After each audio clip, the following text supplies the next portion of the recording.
Everyone to this session. I'm really pleased that we could be here together. My name is Pia, and I have the pleasure of introducing our speakers this morning. So this morning we have James Skidmore, who is a professor of Germanic and Slavic Studies at the University of Waterloo, who has an interest in open education. He served with eCampus Ontario as an open education fellow. And with him, we have Zoe Carbone and Sabrina Romana, who are students, both fourth-year students in their final term of the Global Business and Digital Arts program. So welcome, James, Zoe, and Sabrina. And so, James, I'm going to hand it over to you, and I will turn my mic off now. Very good. Thanks a lot. Thanks a lot, Pia, for taking care of everything, and welcome to the masses of people who are attending. Really happy to see you. So we want today just to kind of show you what we're doing in this course, and what I'm doing in this course, and then Sabrina and Zoe are going to jump in at a certain point and explain what their contribution has been. So to get prepared for that, I'm going to put in the chat a couple of links for you, so that you have the access to these to the things that I'll be showing you on the screen. So let me just do that right now. I'll just plunk them in here. One is to the what I call the course overview site, and this is a site that kind of gives you everything you would see and learn you see here on this site. So it kind of gives you the whole shebang of the course. And I'm also going to give you a link to the open textbook that's really the subject of this talk today, and I'm going to put that in now as well. And there may be a third link in a few moments. We'll see how things go. But those two are the important ones.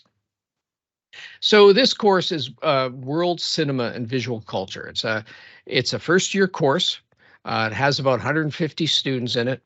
And it's part of the visual culture program here at the University of Waterloo, and I teach it because I have an interest in film and I do some work in film.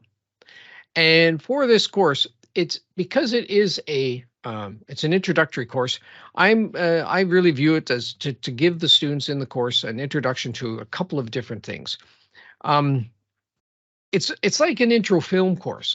But it's an intro film course, but with subtitles, because we deal with world cinema. We're not just doing the history of cinema or American cinema. We're doing films from around the world. But we also want the course to introduce students to the to film techniques, to understand how film is made, and how film is analyzed by knowing the different techniques that are used in film production. It's an introduction to the whole notion of world cinema, which is a kind of a problematic term or a complicated term, and that makes it fun to teach, because it's more fun to teach something that's problematic or complicated than something that's straightforward and easy. And it's also what I feel very important, and what I try to bring into the course that's maybe a little bit new, is to really push students towards understanding how to interpret film, and that interpretation of film is based on analysis. And so that's why we need to understand those techniques, so we can do that analysis, so that can lead to well-informed and well-grounded interpretations. Now, film studies, as you know, has been taught for years at all sorts of places, and there are lots of commercial textbooks out there in terms of for film studies. There's the famous Bordwell-Thompson book. Everybody, it's kind of the Bible of film studies. There are other good textbooks as well. And these textbooks done by commercial publishers have lots of, they're like the way textbooks are now. They're almost not books anymore. Right, excuse me, right? They're sites. They're with all sorts of media attached to them, etc. So there's lots of those. They're very good on film history. They're very good on delving deeply into certain aspects of film theory. But they're kind of weak on world cinema as a concept. They're not, many of them use, examples from cinema from around the world. That's not the problem, but they don't really deal with the issue of world cinema per se. It's like that's an add-on, if you will, or a kind of at the end of those books, like an appendix or something. So I became interested in using an open educational textbook, an OER. And so there are lots of reasons to use them. And if you're at all familiar with open educational resources, you know what those reasons are already, right? Price, zero, right? So that's fantastic. Accessibility, like day one access to your course material. Students, we know this from our own bookstore, that a lot of students in courses don't buy their textbooks, or buy their textbooks a third of the way into term, or halfway into the term. Well, this way you have the textbook from day one. And what I like most about open educational resources, and the reason I'm mostly interested in them, is that you can do what I call localization. You can localize the textbook to the course you're teaching. And I find that very important. And that's what I'm trying to do with this textbook. The textbook becomes, in a way, kind of a hybrid between like a textbook, the way we think of textbooks in our mind, and kind of like course notes, course materials directly from the prof straight to the students kind of thing. So that's why I really like open educational resource and why I'm using that. Now, there are a few textbooks available in film studies in the open educational, atmosphere, or landscape, or swamp, or whatever we call it. And they are, but there's only a couple. It's not like other disciplines where there are a lot of open educational resources, and you can understand why in film studies there might be fewer. They're harder to put together because a good open educational resource nowadays will, of course, be an online. Will make use of the online environment. With film, of course, well, that means clips from films via YouTube or what have you, and that can be a little complicated, I think, to organize and to put together. So I think that can be difficult. I also thought, like, and looking at the open educational textbooks that were available for film studies, very kind of American oriented and for American college audiences, and I wanted ours to go beyond that. So I looked at the ones that existed, and I ended up choosing one, and I'll get to that in a second, and I'll kind of show you what I'm talking about. But I'll tell you first of all just what my criteria were for choosing a textbook, and then I'll show you the textbook that we ended up using. So my criteria for using the textbook was that I wanted something to be more concise than that was usually the case in a lot of textbooks. A lot of the commercial textbooks, they try they want to be very complete, so that anybody who wants to is going to purchase that textbook will say, oh yeah, it's got everything, it's all you need. I didn't really feel the need for that, but I didn't want it to be simplistic, but I wanted it to be concise. I of course wanted the built-in video clips for the parts that we'd be using. And I wanted the text to be accurate. I wanted to, that's just a quality control thing, and current, like that there be currency to it, that it be something that's been, that's kind of up to date. And that's kind of what we came up with. So I'm going to start sharing my screen now so that you can see what I did. I'm being asked to update my driver all the time. I don't know why that happens, but I'm going to just ignore that for the time being.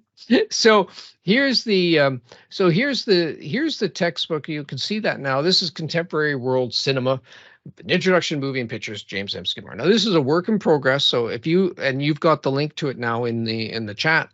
If you want to look at, go ahead. You'll see that some of the chapters are incomplete. That's not, that's just the way it is. This is a work in progress. Now, I'll take you straight to the preface. The reason this textbook is this lets me go to moving pictures. This is the textbook that I'm basing it on. So this is Moving Pictures, text, an introduction to cinema by Russell Lee Sharman. Now he's a screenwriter in Hollywood in the USA. He also teaches cinema down in, I think, in Georgia. Or screenwriting, I think, is what he actually teaches. And so in the textbook that I created here in the this one here, this section here, an introduction to cinema, is all taken from the Russell E. Sharman book. And so this textbook that you're looking at, produced in Pressbooks, is actually, it started as a clone of the Russell E. Sharman text. And if you know anything about Pressbooks, that means basically you take a book that's in Pressbooks and you reproduce it in its entirety, and then you start fiddling around with it. And so that's what I did. What's interesting is one of the things that, and this is where we get into now, let's say the issues of adapting a textbook, and then I'll go into the new content that I added. But so in adapting this textbook, so here these chapters that I adapted. So we'll go to the mise en scène chapter just to give you a look at it. So how did I adapt things? Well, this is the one thing I did first right off the bat, this part here. The question was whether to build a glossary or not. He did not have a glossary in his text for all the publishing, for all the film terms. And I wasn't sure about whether I wanted to spend the time of creating a glossary of all these film terms, because there are a lot of them. And what I discovered is that Wikipedia's glossary of motion picture terms is really rather good, rather complete. And so I've just basically told people, if you need to look up a term, just go to this glossary of motion picture terms. We've bolded them. They're bolded here. If you look up screenwriter or auteur theory or director in the Wikipedia's glossary of motion picture terms, chances are there'll be a definition there. So I thought that was a perfectly workable definition, one that'll get you the main point, what you need to know. So I thought that was fine. So that's one of the things I changed. Just scrolling through the text, you see here then the different clips that are in, and his and the things that he's he's showing people to give examples of mise en scène, etc. So it works pretty well, like a normal film textbook. In my adapting of these chapters, so I did that bit. I did edit some of his text. He had a lot of jokes about the French for some reason in his text. He said, "Oh, this is an American thing about France and whatever," and so I took some of those out because I wasn't sure. I thought they were kind of a little. I didn't think they were inappropriate by any means, but I just didn't find them that I didn't find them that funny. I guess I don't know if I took those out, and I also one thing I did was, of course, American text, American writer, American spelling. I changed a lot of the spelling then to, Canadian spelling. So the URs, for example. And I'm kind of regretting that I did that, and I'll talk to you about that in a second as to why I might be regretting that. but that's sort of the thing I did. The one thing though that was difficult, or one hurdle about taking on this textbook as the core of my textbook, so taking on Russell's textbook as the core of my textbook, was that it had a different CC license than I wanted. So if we go back to the front page of the book here, it should take us back to the front of the book. Things are slow here on the internet at my place. So you see I have a Creative Commons Attribution Non-Commercial Share Alike. So CC by NCSA. I would have preferred just to create a commons attribution, right? The most basic and the most open of the CC licenses. So CC by. I would have preferred that. And but he has it set up this way, and you can't, with the CC licensing regime, you can't kind of you can't add a license to other people's material that you're using that then kind of infringes on that license. So I can't take away the non-commercial part, because then because if I'm supposed to be sharing it alike, and he's got it as non-commercial and I'm not sharing it as non-commercial, then I'm violating that license. So that's a problem. There are a couple of ways around this, and I haven't really done much yet to fix that, if you will. But the couple of ways around that would be create two textbooks. I could just use his textbook as it is and say, okay, in class when we were doing the chapter, we're doing mise en scène this week, so read that chapter in Charmin, and then come to me to read the chapter on Victoria, the film that we're using to illustrate mise en scène. Could do that. Didn't want to have two textbooks. The other thing I can do is in the book. I can create I can have different chapters can be licensed in different ways. You can license one chapter as CC BY and one chapter as CC BY NCSA. That could be a way to work around it too, because it might be preferable. Then you have one textbook, so the content that I'm actually creating for the text plus the content that I'm taking from his text would be usable in the same text. It would all be in the same text, but it wouldn't. But then it becomes confusing for anybody who wants to use it. Maybe well, then they have to check each chapter to see what the CC licensing arrangement is, or what the CC provisions are. I'm not sure how big a deal that is. I'm not sure how many people would ever want to take this textbook and make use of it elsewhere. They might. I don't know, but so I'm thinking about how to work that out. That's one of the big things.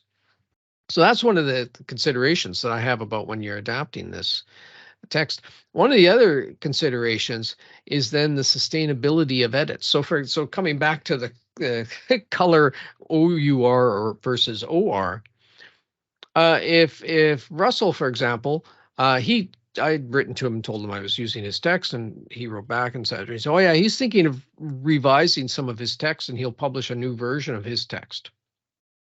Well, if he publishes a new version of his text and I want to use some of that content, or what have you, well, then do I import it and then re-edit it again to take out the American spelling?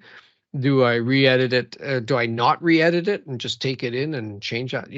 Those are the kinds of things that you have to think about when you're thinking about adapting a textbook, is how sustainable are any edits that you put into the material that you're taking from somewhere else. Your own material that you're adding to it, your new material, that's not as big an issue, but you have to think about sustainability there, but you're more in control of that. So that's something that I'm not sure. I think that I kind of regret, like I said, having changed the spelling. I think I should have left the spelling. I'm kind of regretting having changed anything in a way. I could have just left it all as it is, and let the students decide whether the jokes about France are funny or not. But I didn't. So there we are.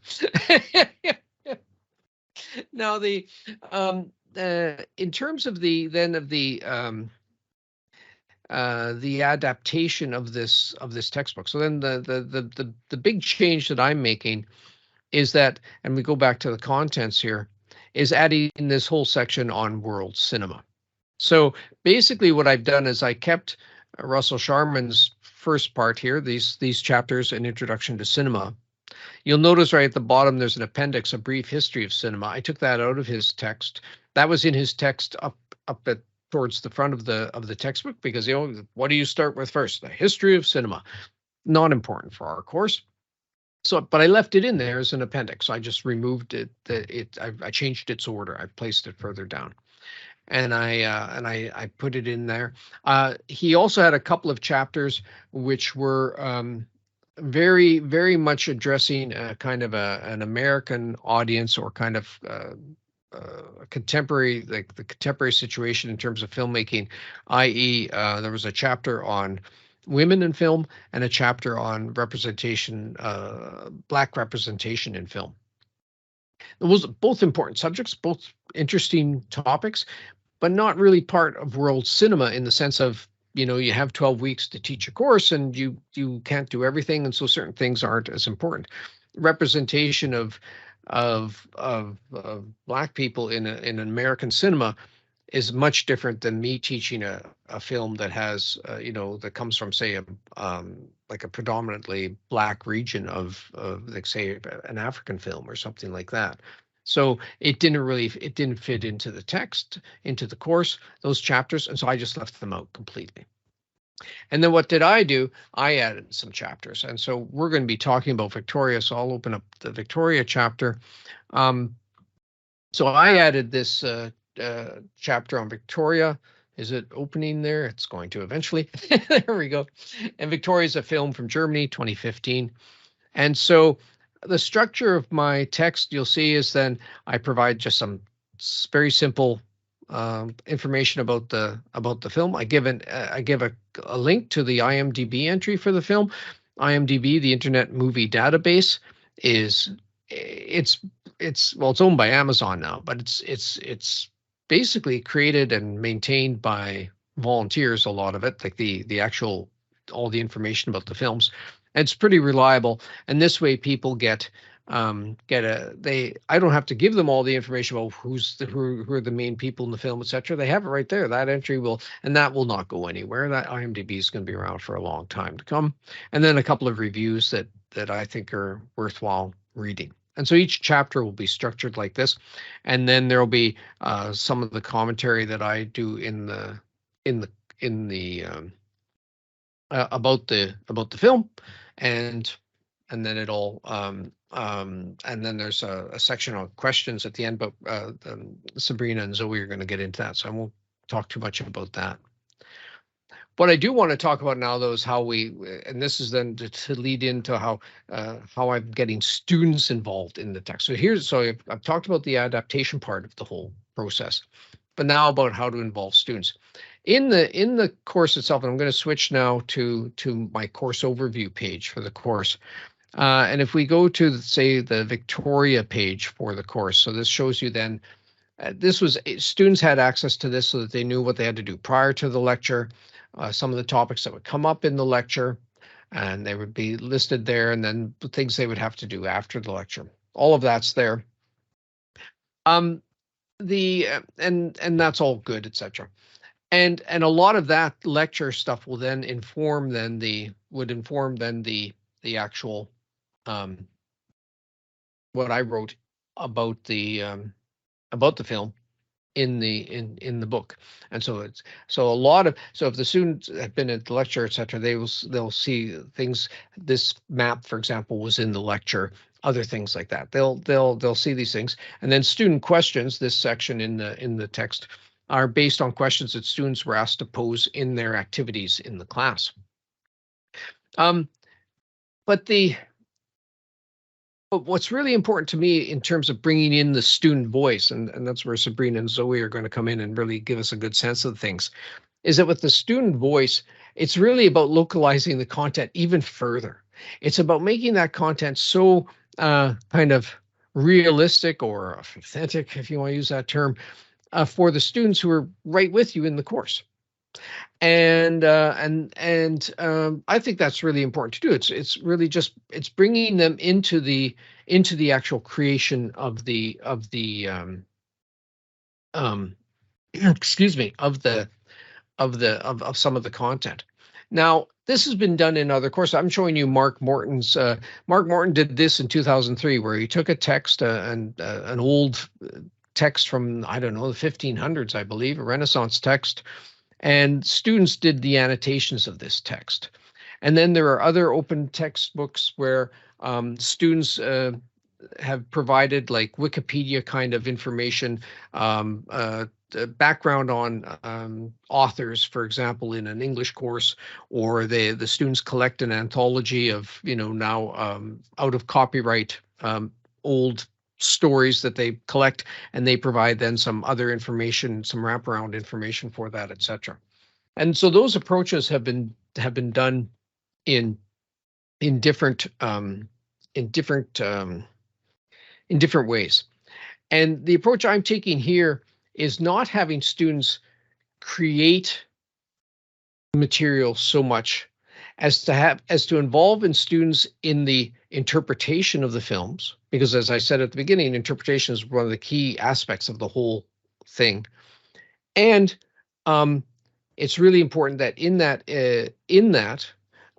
interpretation is to understand that interpretation isn't just one person's idea, but it's a conversation, right? It's a discussion.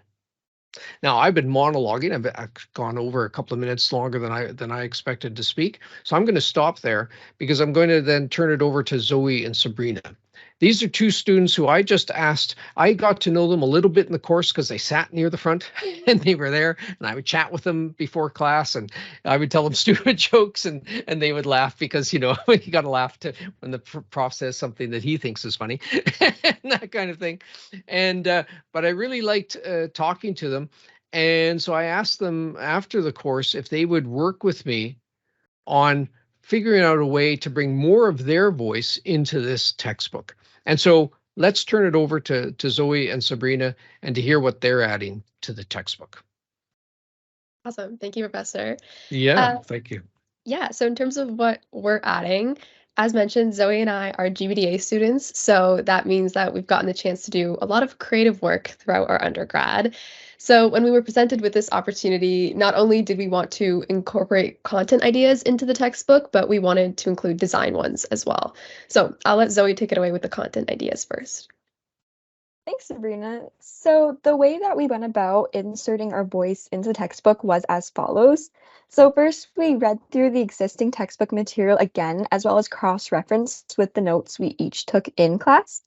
Then we began adding our own annotations to the textbook using a Chrome extension called Hypothesis. Basically, this extension allows us to highlight sections of the chapter where we felt like we had something to add, and then we provided a short comment to go along with that highlight. These annotations were further read by Professor Skidmore when we were finished, and then were narrowed down to what felt like were most important and beneficial to include. In general, while adding these ideas and annotations to the textbook, I was constantly thinking about the kinds of things I'd want to see as a student in this class. In our discussions about the textbook, we're always talking about and developing different ways to increase engagement and make long textbook readings more fun for students. Finally, we focused on turning a monologue into a discussion where it wasn't simply the professor speaking the entire time, but it was also a way for us to get our own voices in there. Yes, exactly. So then after we decided on what annotations we wanted to include, the next step was the design part. So how were they actually going to look? So one idea that kept coming up in our discussions was the idea of having like a chat conversation. So whenever Zoe and I had something that we wanted to say, there would be like a chat bubble that would like have our ideas. So this way it was a lot more engaging. So it's not just like another block of text within more blocks of text. It'd actually be like a different way to see our ideas. And this way also, because it's like a chat conversation, it can take on more of like an informal, like conversational tone. So I'll share my screen now and kind of show you what that looks like and how we're planning on incorporating it. Can you see this okay? Okay, perfect. All right, so I'll show you two different versions. This first version is what it would look like if we're incorporating like those like annotations, just using Pressbooks' basic like formatting functionality. So this is the same Victoria chapter that Professor Skidmore just showed. So if we scroll down, like this could be something like an example of one of the annotations. Zoe and I wanted to comment on plot, so this is just us like inserting our thoughts here, and then Professor Skidmore would respond. So this is an example of like an annotation within the body of text. And then as Professor Skidmore alluded to, there's like a student's questions portion as well. And we also identified somewhere where we wanted to share our thoughts there as well. So at the very bottom, we have us basically sharing our interpretation of the film's ending. So, I mean, it's okay. It's just like, it's not super visually appealing. It's still kind of like another block of text within more blocks of text. So we want to improve that with the whole like chat look and feel of it. So this is what that could ultimately look like. Right off the bat, it's just a lot more like engaging, pretty to look at. There's different colors, has our photos, and it really like breaks, it's like separate from the text. It's like a break, you know, there's like all the block of text, and then you get to actually look at like the chat feature. So there's that one within the body of text. And then again, if we scroll down, there's this one as well, like the back and forth about our interpretation of the film's ending. The only thing with this one is that you can't achieve this with like Pressbooks' current functionality. So we're currently working on like figuring out the CSS that we need to make this come to life. So if anyone like has any CSS knowledge that they want to share with us, we will take all of it. All help is like very appreciated. So yeah, we're working on that right now, but that's kind of like the general look and feel of how these interventions will look in the book.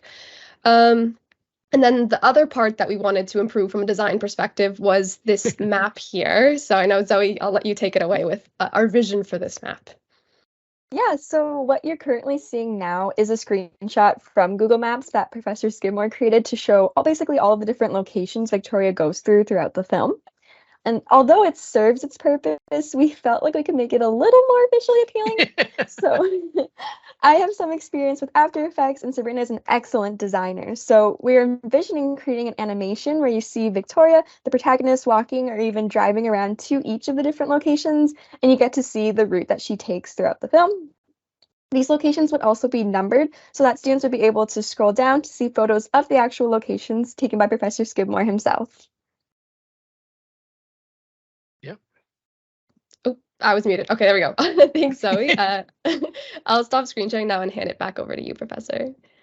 Yeah, great. So that gives you a sense of the input from the students. It's input from like the interpretive point of view, right? These discussions will be us discussing points of interpretation, which is really what I want students to do. I want them to understand that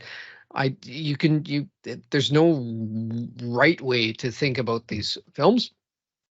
But there are discussions to be had. There are points to be discussed and to be debated. And so my hope is to bring a little bit of that into the textbook.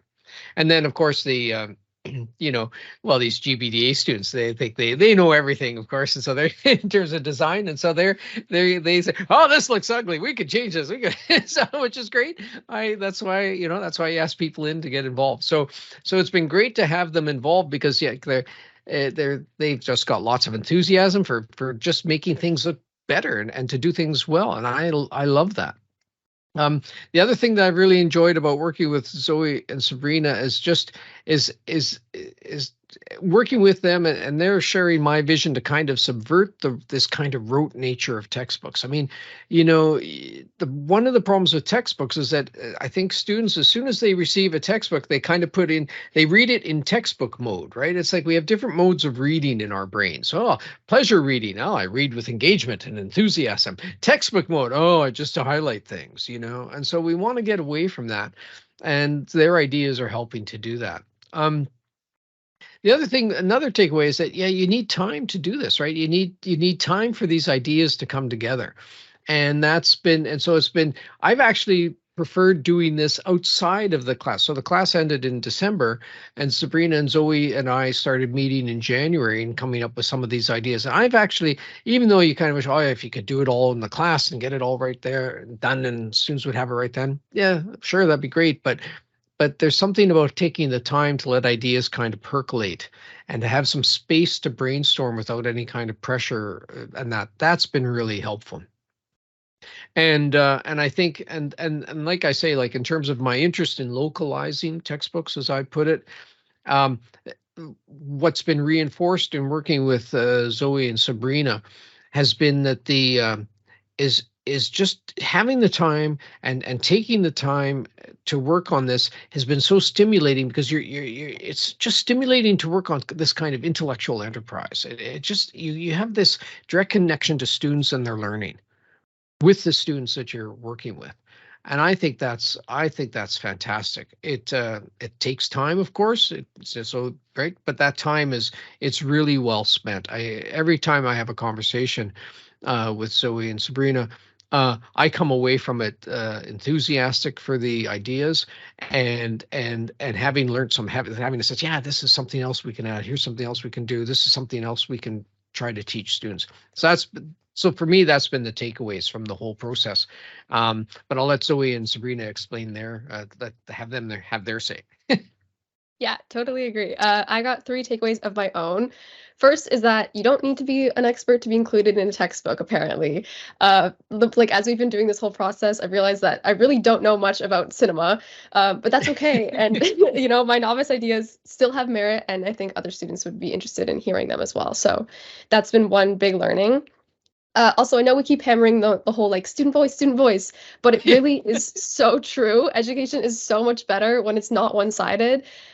We're graduating in like a month now, and our entire undergrad has just been, like lectures by profs, reading textbook by profs, reading research papers by profs. So being able to change that and add the student voice and help other students is just the coolest opportunity. And the last thing is that sitting in the front row pays off because we got the coolest opportunity because of it. So there you go. There's that. And Zoe, I'll let you take it away with yours. Yeah, so working on this textbook has been a really rewarding experience for me. Professor Skidmore has opened the floor to us, and he really listens to every single suggestion that we make. I've also truly learned so much throughout this entire process. I've learned about just what goes into the creation of an online textbook, as well as what that creation process looks like. I've also learned a lot about myself as I push myself to think hard and provide the best input that I can. When Professor Skidmore reached out and asked us to assist them with the creation of this textbook, I was extremely excited. I really, really enjoyed our VCALT 100 course and was happy to be given the opportunity to use my learnings and love for the course towards helping other students. I'm incredibly happy to be involved in this process as it gives me the chance to provide feedback as a student and discuss what would help other students learn course material better.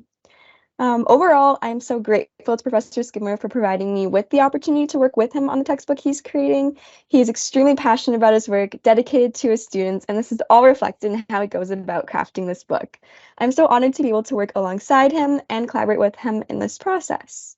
So I'm going to turn it back to you, Professor Skidmore, if you have any closing remarks. No, just thanks for that great endorsement. I'm glad this is being recorded. That's super. Thank you very much. Thanks to both of you. And Pia, I think that's it for us. If anyone has any questions, we're happy to take them.